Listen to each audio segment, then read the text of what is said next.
Le pays du Porto recèle bien des surprises.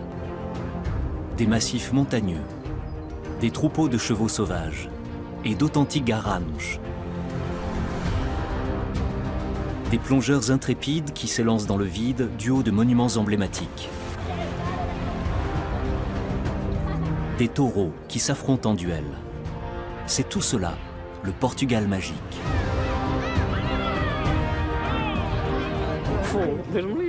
Bon sang, on ne voit pas ça tous les jours. Sans oublier la pluie de gâteaux qui tombe d'une chapelle. J'ai attrapé une cavaca.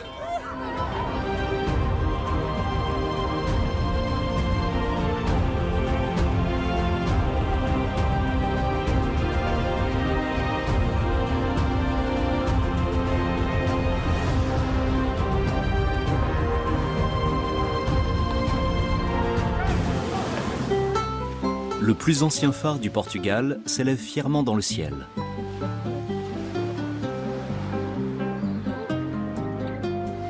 Il veille sur les maisons de pêcheurs colorées d'Aveiro.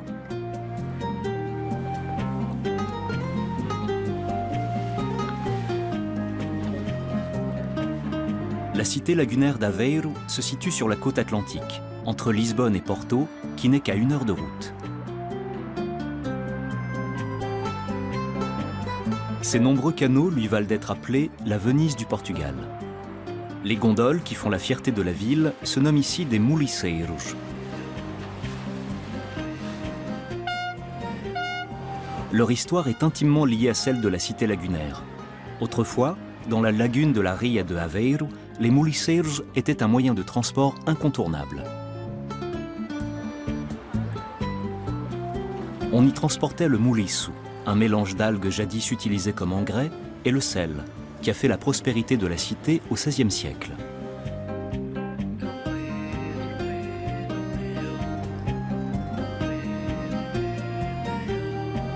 Aujourd'hui, on n'y transporte plus que des touristes.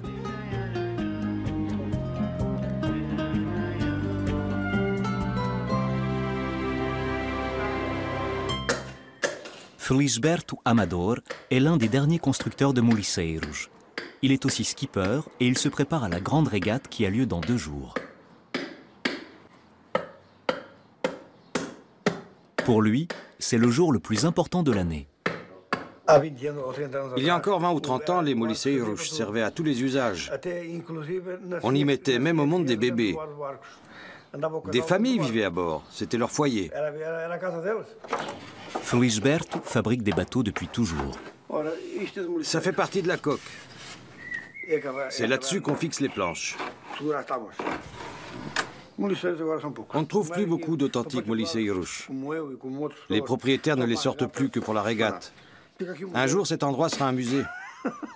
Le jour de la course des muliceiros, on navigue à la voile, comme autrefois. C'est ça la tradition. Aujourd'hui, la plupart des muliceiros n'ont même plus de voile. Ils naviguent au moteur. C'est pour cette raison qu'on organise la course. Sinon, un jour, plus personne ne saura manœuvrer un muliceiro à voile. Felisberto veut rafraîchir les couleurs de sa barque avant la course. Elle est à quai à moins de 5 minutes de chez lui. Mais pour la repeindre, il faut qu'elle soit en cale sèche. La Ria de Aveiro est soumise aux marées, et pour le moment, l'embarcation gît sur la vase. En attendant, Felisberto commence par la poncer.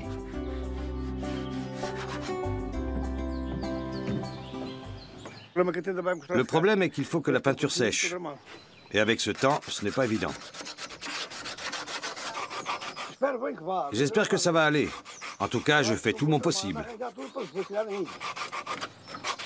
2 heures plus tard, Felisberto peut hisser son muliceiro hors de l'eau. Il porte le même nom, Amador, celui qui aime. L'air marin et l'eau de mer sont sans pitié pour le bois et la peinture.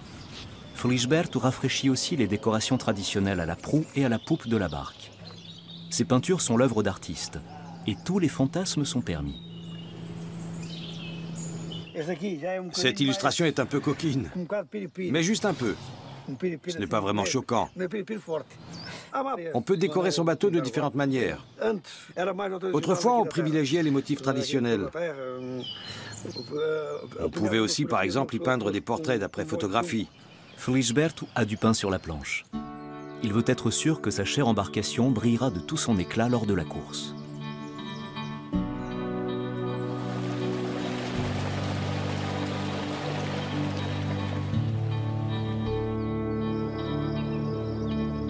Dans le nord-ouest du pays se trouve l'unique parc national du Portugal. Le parc de Peneda Gerês est reconnu réserve de biosphère par l'UNESCO depuis 2009. On y trouve notamment des loups et des chevaux sauvages. Avec 70 000 hectares de nature verdoyante, un relief particulièrement accidenté et l'océan à proximité, son paysage revêt un caractère unique.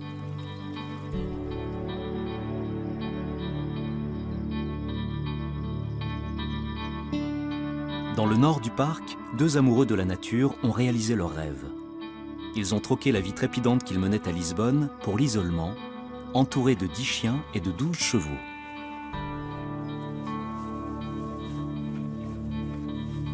Il y a 10 ans, Pedro Alarcão et Anabela Moedas sont venus s'installer dans le parc pour étudier le comportement des chevaux sauvages et des loups.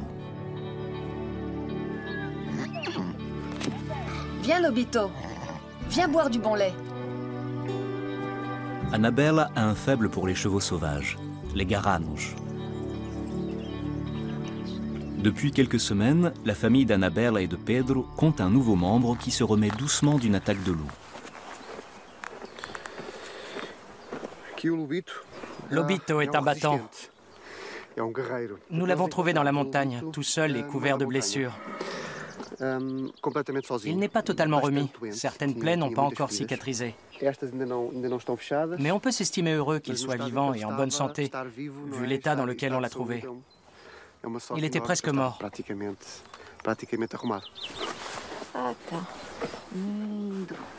Alors, mon beau, comment ça va, hein? Anabela s'est spécialisée dans la médecine par les plantes. Voici l'Aquilée millefeuille, une plante qui a des vertus antiseptiques et cicatrisantes. C'est une des plantes que nous avons utilisées pour soigner Lobito. On s'en sert pour nettoyer les plaies.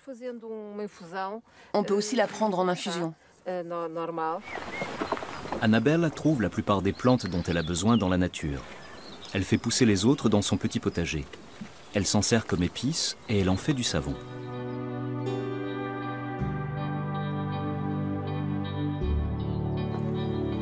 Pedro entretient un rapport privilégié avec les chevaux.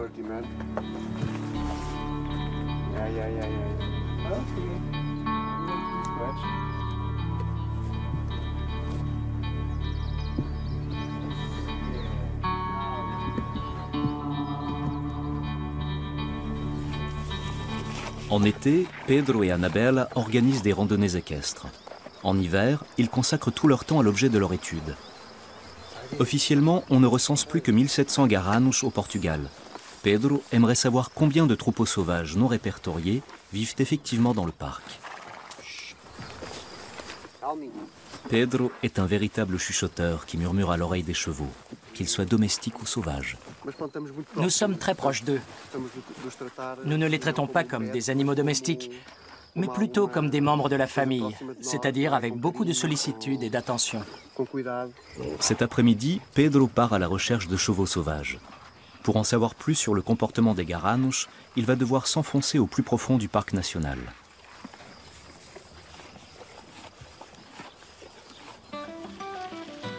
Bâtie sur les deux rives du Douro, Porto est une ville aux multiples facettes et tout en contraste. C'est à la fois un port historique et pittoresque et une jeune métropole moderne.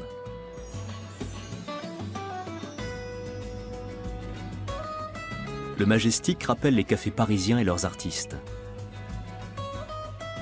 Derrière ces façades néogothiques se trouve l'une des plus belles librairies d'Europe. Il paraît même que J.K. Rowling, la créatrice d'Harry Potter, s'en est inspirée. Sur l'autre rive se trouvent les caves de Porto. Autrefois, le vin était acheminé jusqu'ici à bord de rabelges, des bateaux qui sillonnaient le Douro. C'est un disciple de Gustave Eiffel qui a construit le pont Dom Louise en 1886. L'édifice est désormais classé au patrimoine mondial de l'UNESCO, comme le quartier historique de Ribeira.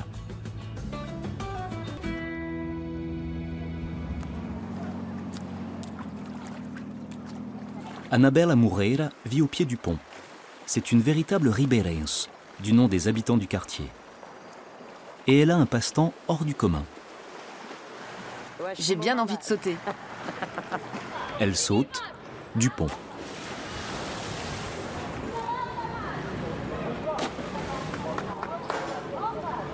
Berlinha, la fille d'Annabelle, partage sa passion.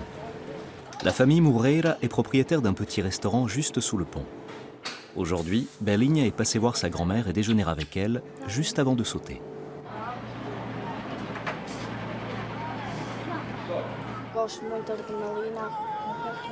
J'aime les poussées d'adrénaline. Je suis intrépide. Si on ne risquait pas sa vie, je grimperais encore bien plus haut. La plupart des plongeurs démarrent de la poutre inférieure. À marée basse, 25 mètres environ la séparent de la surface de l'eau. Aujourd'hui, Berlinha veut sauter de plus haut. J'ai peur pour ma fille quand elle saute de si haut et quand les courants et le vent sont forts. Il est interdit de sauter du pont, mais tous les ribeirenses le font depuis des décennies. Sacré vent aujourd'hui.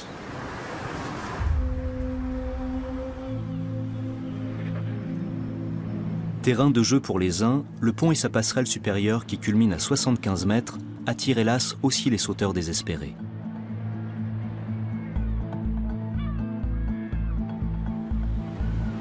Des policiers font des rondes quotidiennes pour éviter les tragédies.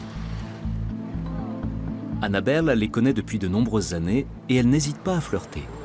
Tu as bonne mine, vraiment. T'es craquant.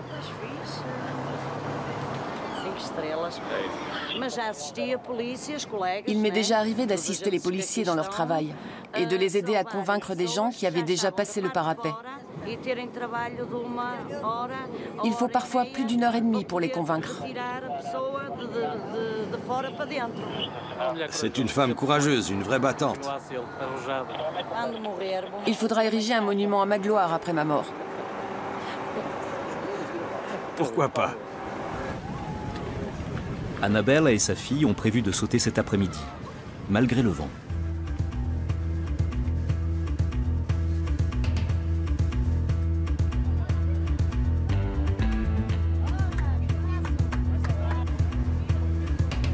La première difficulté consiste à se frayer un passage à travers les garde-corps métalliques. Berlinha veut démarrer de plus haut encore.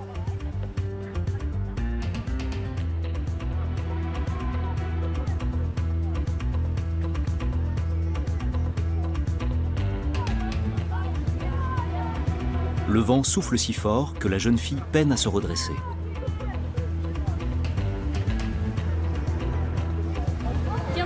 On laisse passer les bateaux. Berlinha hésite. Il y a trop de vent. Attends un peu.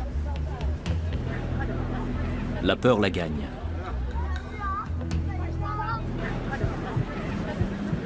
Elle saisit son courage à deux mains.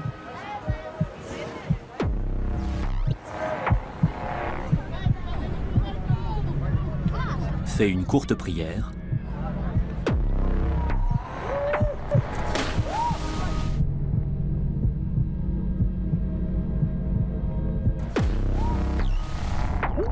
Quelques secondes d'incertitude. Le fond du fleuve est couvert de rochers sur lesquels on peut gravement se blesser. Elle a réussi. Super.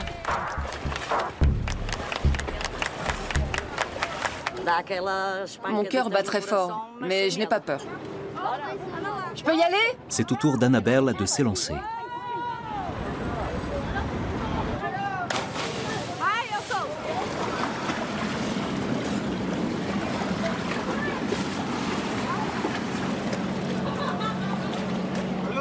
Pour Annabelle et Berlinha, sauter du pont fait partie de la vie.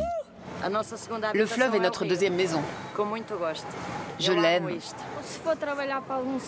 Si un jour je m'installe ailleurs, je reviendrai toujours au bord du fleuve pour y sauter.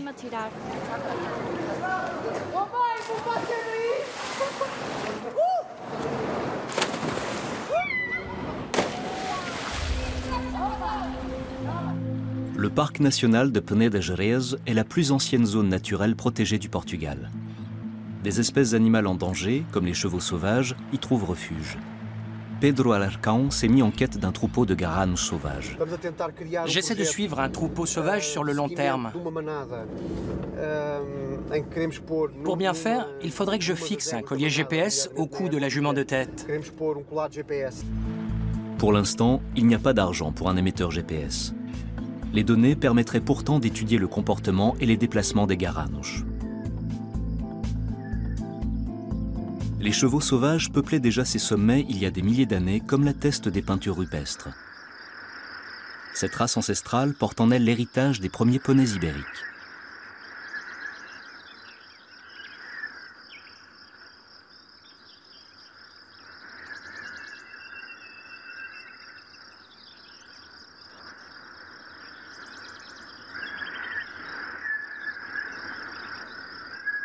Trois heures plus tard, Pedro fait une découverte. Il y a un troupeau juste là. C'est rare d'en trouver un de cette taille. En général, ils sont plus petits et comptent moins de juments. Ici, je distingue 12 juments et de nombreux poulains. C'est vraiment très inhabituel.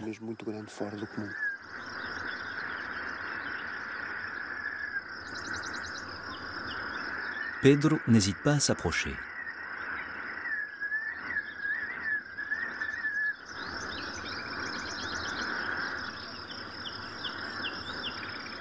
L'étalon l'a remarqué. Les chevaux poursuivent leur chemin. Pedro leur emboîte le pas. C'est une expérience incroyable de pouvoir observer des chevaux sauvages en pleine nature. Comme le loup, le cheval reste un symbole de liberté. Leur présence ici au milieu des montagnes nous ramène au commencement de l'humanité. Les yeux rivés au sol, Pedro progresse lentement vers le troupeau. Il évite les contacts visuels et tous les quelques pas s'arrête de bouger. Il a adopté cette tactique pour ne pas effrayer les chevaux. Là, on est vraiment près d'eux. Ils me font confiance. Je vais un peu rester sur place sans bouger avant de continuer.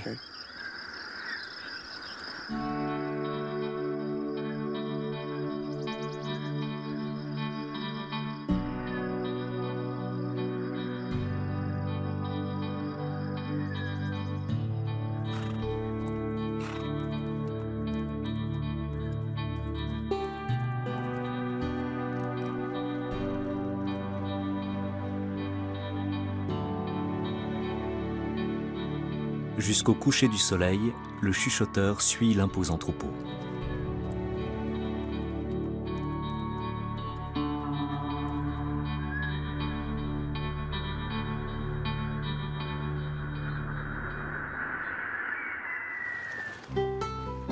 Retour sur les côtes de l'Atlantique, tout près de la lagune d'Aveiro. Plus que quelques minutes avant le lancement de la course de Muliceiros. Les barques, semblables à des gondoles, sont de pure merveille. Le bateau de Felisberto aussi est resplendissant. Son skipper, qui est l'un des derniers constructeurs de Muliceiros, veut montrer ce dont son amador et lui sont encore capables. Les conditions météo sont presque idéales. Il y a presque trop de vent.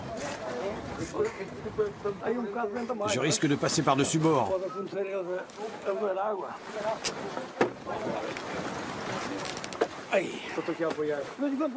Avec un peu de chance, le vent sera moins fort au large. Je préférerais ne pas chavirer. Felisberto aimerait ne jamais voir disparaître ses bateaux. C'est aussi pour cela qu'à 56 ans, il prend part à cette régate. Son fils, Sergio, est venu lui prêter main forte. Qu'est-ce que je peux faire? Les adversaires hissent leur voile. La tension monte. La sirène retentit 2 fois, c'est le signal du départ. Les premiers voguent vers le large. Elle n'a sonné qu'une seule fois. Marche arrière, fais marche arrière. Demi-tour, bon sang, dans l'autre sens. Trop tard. Le départ est manqué. La sirène n'a retenti qu'une seule fois. Les autres concurrents sont déjà loin. C'était le signal du départ. La sirène a sonné 2 fois, pas une. Après ce départ catastrophique, l'Amador est distancé. Comment Felisberto et son fils vont-ils pouvoir combler leur retard? Il faut du doigté et beaucoup de concentration pour naviguer sur un muliceiro. Et ces eaux sont particulièrement imprévisibles. On est à contre-courant. Il y a encore plus de risques de chavirer.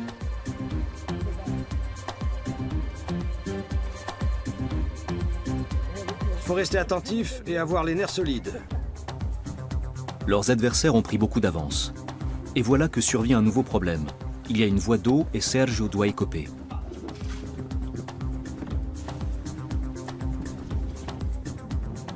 Le vent tourne. La chance en fera-t-elle autant?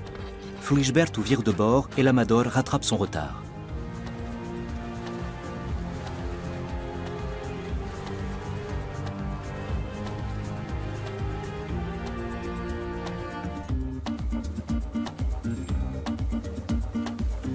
Il parvient même à rejoindre les derniers bateaux. Felisberto et son fils dépassent de nombreux concurrents.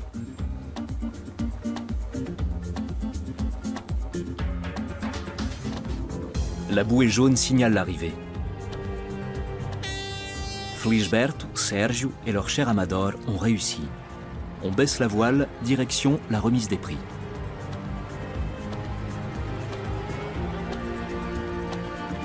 L'épouse de Felisberto l'attend impatiemment sur le quai. Il est toujours parmi les derniers. C'est sa passion. Il adore cette course et tient à y participer.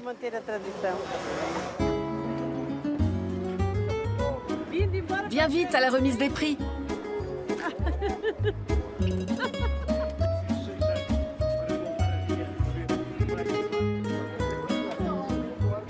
Chacun des 11 participants reçoit une médaille. Aux commandes de l'Amador, en 1h48, Manuel Felisberto. Felisberto a même droit à un bonus. J'ai eu 2 bises. Il décroche la 6e place, malgré son départ manqué. J'y mets tout mon cœur. Je ne gagne jamais, mais ça n'a aucune importance. L'important, c'est de participer.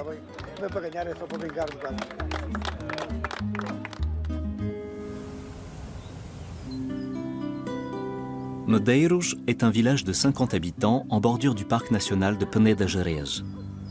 Il est situé dans la sous-région du Haut-Trás-os-Montes, littéralement haut derrière les montagnes. C'est ici que vit Horácio dos Santos. Tous les matins, l'agriculteur va rendre visite à son champion dans son étable. Le taureau d'Horácio est la vedette de la Chega de Bois, le combat de taureaux de race Barossa, une sorte de sport populaire. À l'inverse de la corrida espagnole, les animaux s'affrontent ici entre eux. Les blessures graves sont très rares. L'année dernière, son taureau avait vaincu ses adversaires avec brio. Cabano est la plus grande fierté d'Horácio. Cette année, il est à nouveau en finale. Cabano est combatif et très intelligent. C'est sûrement le taureau le plus intelligent de la région. Il sait parfaitement ce qu'il fait. Il a le trac comme nous tous. On verra bien s'il remporte à nouveau le titre. Un âpre combattant au cœur tendre. C'est le plus docile de tous. Il s'est toujours laissé caresser. Il ne fait rien à personne. Il est vraiment très doux. Allez, viens. Comme tous les jours, Cabano doit se rendre au pré. Horácio, 29 ans, possède 20 vaches, 6 taureaux et 8 veaux. Toute sa famille vit de l'élevage. Son père vient lui prêter main forte. Aujourd'hui, Cabano n'a pas très envie d'aller se promener. De vrais caprices de star.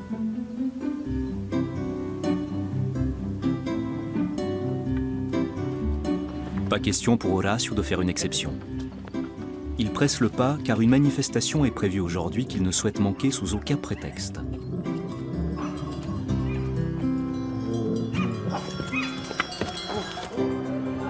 Il s'agit de la Feira dos Prémios, la foire aux bovins. Les plus belles bêtes s'affrontent dans 5 catégories différentes, et la concurrence est rude. Un dernier coup de brosse avant d'entrer en scène. Horacio fait partie des spectateurs aujourd'hui. Cabano se repose avant le combat.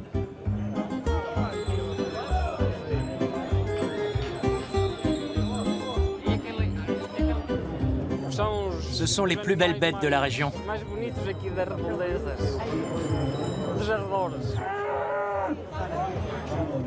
On cherche celle qui a le plus beau pelage, le plus beau corps. Bref, on cherche la plus belle, comme chez les mannequins. Les juges prennent leur rôle très au sérieux.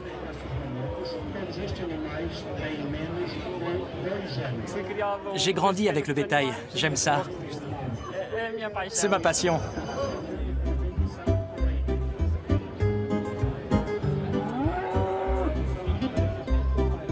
Mais les discussions tournent avant tout autour de la grande finale. Ton taureau est donné gagnant à 70 contre 30. Quoi? C'est ce qui se dit. Ah oui, c'est ce que les gens disent. On saura bientôt s'ils ont raison.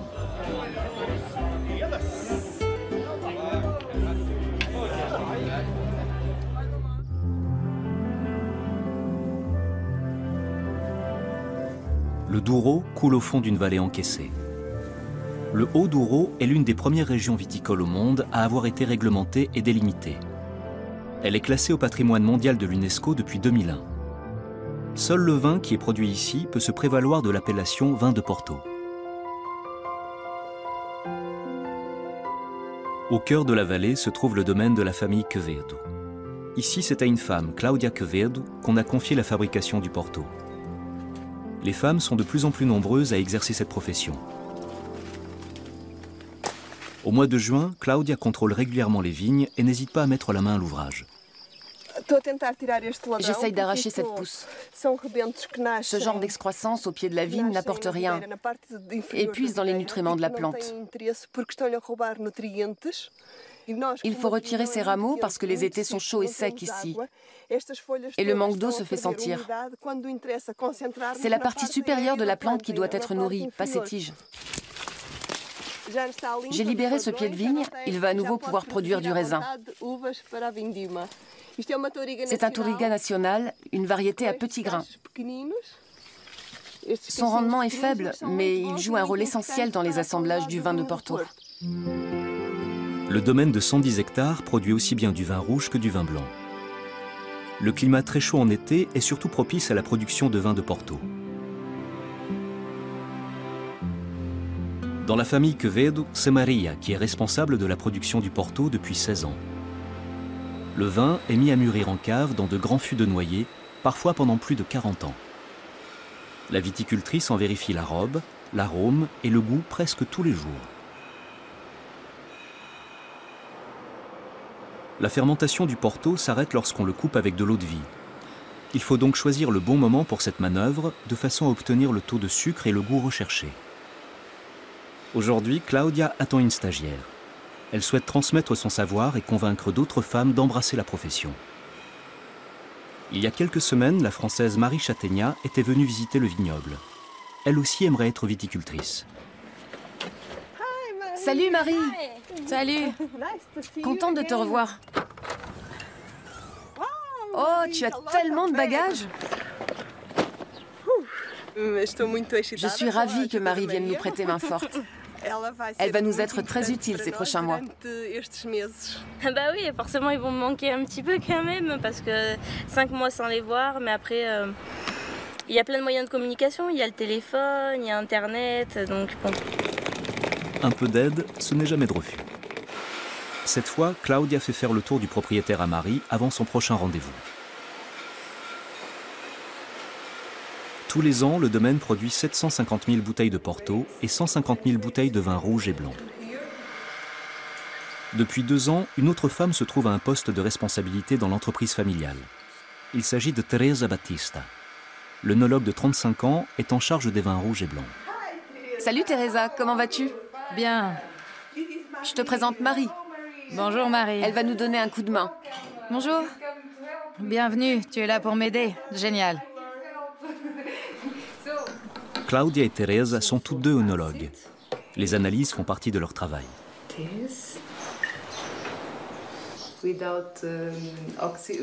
Elles aimeraient innover et développer de nouveaux vins sur l'exploitation. Il me semble que les femmes mettent plus de cœur dans leur travail. Elles y mettent plus d'émotion.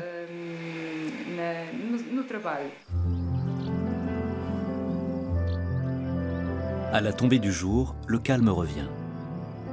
C'est l'occasion de rencontrer le père de Claudia, Oscar Quevedo. Il s'occupe encore de la partie agricole de l'exploitation familiale. Un jour, il abandonnera toutes ses responsabilités à ses enfants. Elle est belle. Elle prend déjà des couleurs. Là aussi. Je suis très fier que Claudia ait choisi cette profession de son plein gré. Elle a sans le savoir exaucé un de mes vœux les plus chers. Je n'aurais jamais osé le lui demander. J'espère de tout cœur que cette tradition que je tiens de mes grands-parents se perpétuera. Mes enfants sont déjà dans le métier. J'en souhaite autant pour mes petits-enfants et mes arrière-petits-enfants.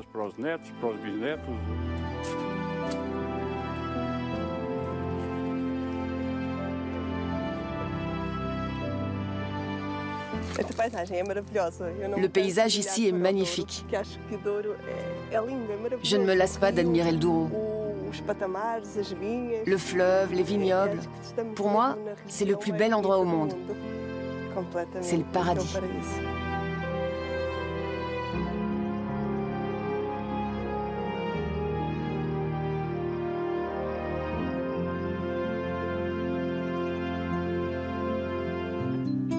À Medeiros, Horacio dos Santos est en route avec son père.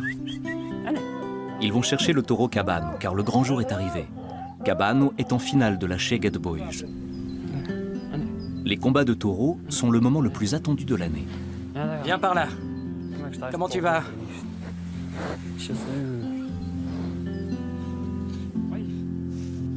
Les combats de taureaux existent depuis le 19e siècle. Les éleveurs de la très ancienne race Barossa, qui s'engagent à protéger ce capital génétique, ont droit à une aide financière de l'État. Mais la crise économique a laissé des traces. Horacio aurait bien besoin des 1 000 € promis aux vainqueurs.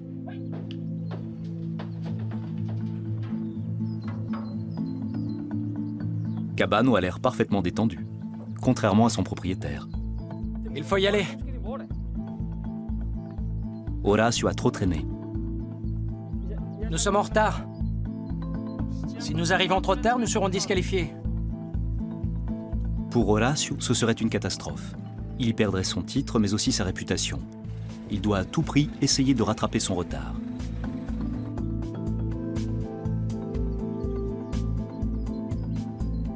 Il arrive juste à temps. Les autres concurrents sont déjà là. Son adversaire, Miguel Fernandes, est d'excellente humeur. Et le taureau dans la remorque semble impatient de disputer la finale. D'autres gèrent moins bien le stress. Horacio est soulagé lorsqu'enfin l'attente se termine.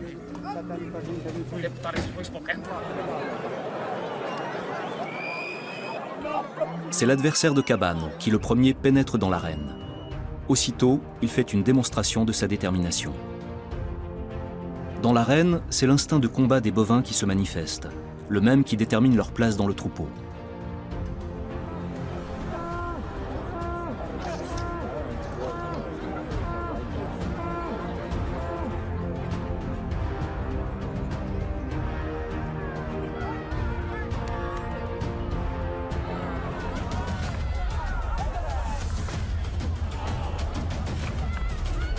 Cabano à droite paraît déconcerté.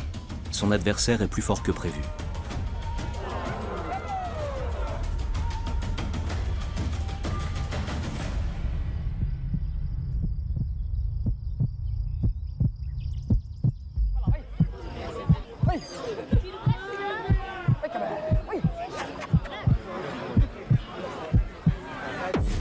lui inflige une correction. Cabano n'a pas d'autre choix que de reculer.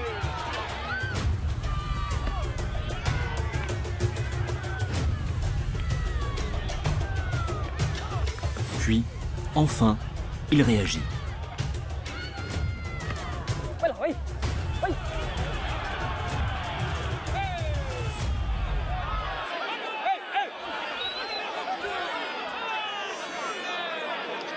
Soudain, Cabano fait fuir son adversaire. Le verdict est tombé. S'ensuivent quelques frayeurs jusque dans le public.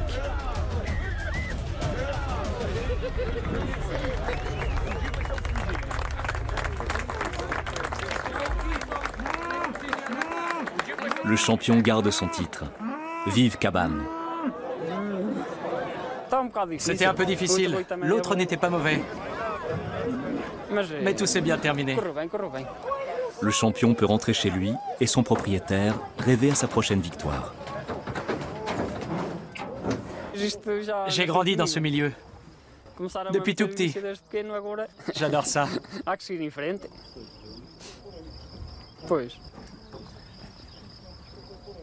Aujourd'hui, il a été le meilleur. Nous verrons bien ce que ça donnera l'année prochaine.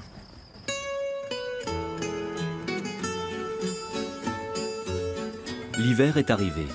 Aveiro dévoile tous ses charmes. Des températures douces et un ensoleillement maximal. Après l'agitation des mois d'été, la Venise du Portugal semble retrouver son calme et son flegme. Mais uniquement en apparence. En effet, en janvier, cette ville de rêve perd la tête. La petite chapelle de São Gonçalinho devient le théâtre d'un événement très attendu.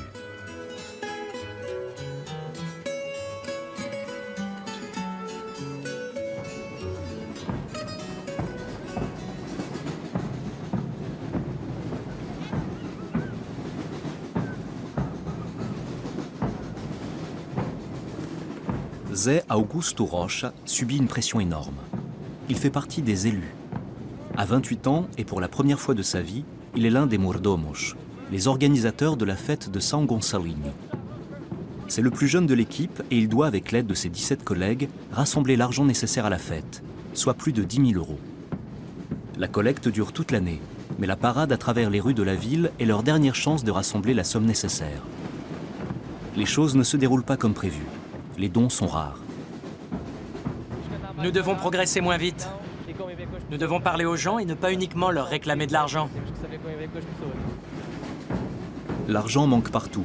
Nous sommes en temps de crise. Les organisateurs doivent changer de stratégie. Pour sa première fête au sein des mordomos, Zé ne veut pas démériter. C'est une question d'honneur. C'est ce gâteau qui est au centre de toutes les célébrations. Dans quelques heures, il en pleuvra des milliers du toit de la chapelle. Les gâteaux sont préparés dans la boulangerie Maria da Apresentação, dont Silvinha Raimundo, 86 ans, est propriétaire. Il faut 6 semaines de travail jour et nuit pour préparer les gâteaux de la fête. La recette des gâteaux au sucre vient d'un couvent. L'une des nonnes l'a confiée à Silvinha il y a de nombreuses années. Parfait. Conceição Laranjeira travaille ici depuis qu'elle a 12 ans. Elle a le coup de main pour les pâtisseries. Elle est faite pour ça. Elle a un savoir-faire exceptionnel. Elle est capable de reproduire n'importe quelle pâtisserie qu'elle a vue. Elle a un don, un talent, une sensibilité pour la pâtisserie. Et ça, c'est très bien. Même si on m'avait laissé le choix, je n'aurais pas voulu faire autre chose dans la vie. J'aurais choisi ce métier. Les cavacas attendent de faire leur grande entrée. Zé et ses collègues ont ralenti le tempo et les affaires vont déjà bien mieux. Zé peut être fier de lui, sa stratégie a fonctionné. Les mordomos ont rassemblé suffisamment d'argent pour financer la fête. Le contact avec la population est essentiel. Après tout, c'est leur fête. Son succès dépend des gens qui s'y investissent tout au long de l'année.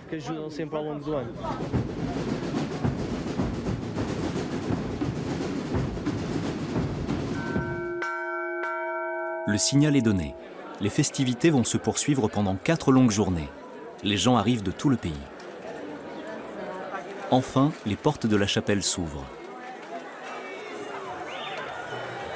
Certains attendent déjà depuis des heures.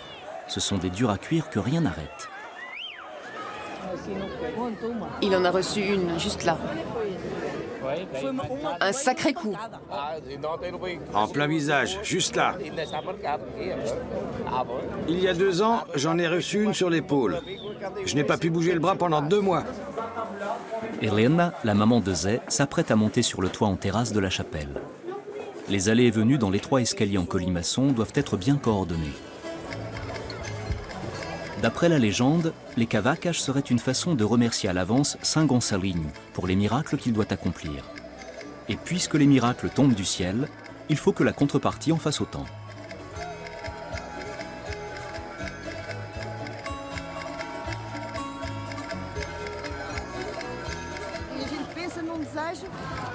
On fait un vœu et on offre des cavacas au saint pour qu'ils soient exaucés.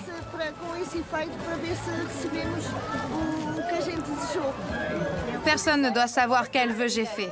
C'est un secret que je ne partage qu'avec le saint.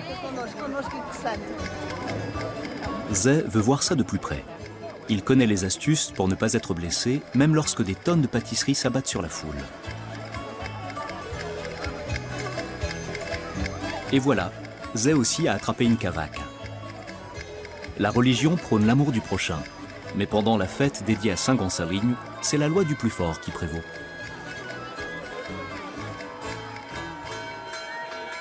Il faut être très attentif et toujours regarder vers le haut. Le jour de la fête, il ne faut pas baisser les yeux. Il faut les garder sur la chapelle, sans arrêt. Oui, j'en ai déjà attrapé une. Et encore une. Comme je vous le dis, il faut toujours faire attention quand elle tombe. Toujours regarder vers le haut.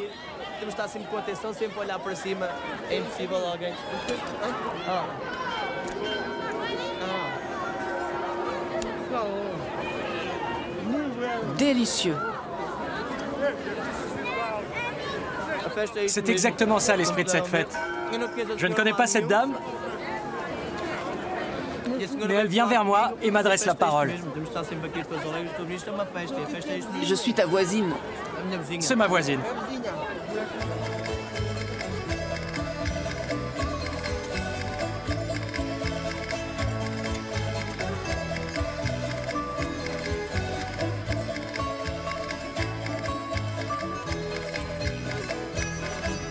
Une ville en effervescence. Pendant 4 jours et 4 nuits, des tonnes de cavacas changent de propriétaire. Les festivités se poursuivront jusque tard dans la nuit à Aveiro.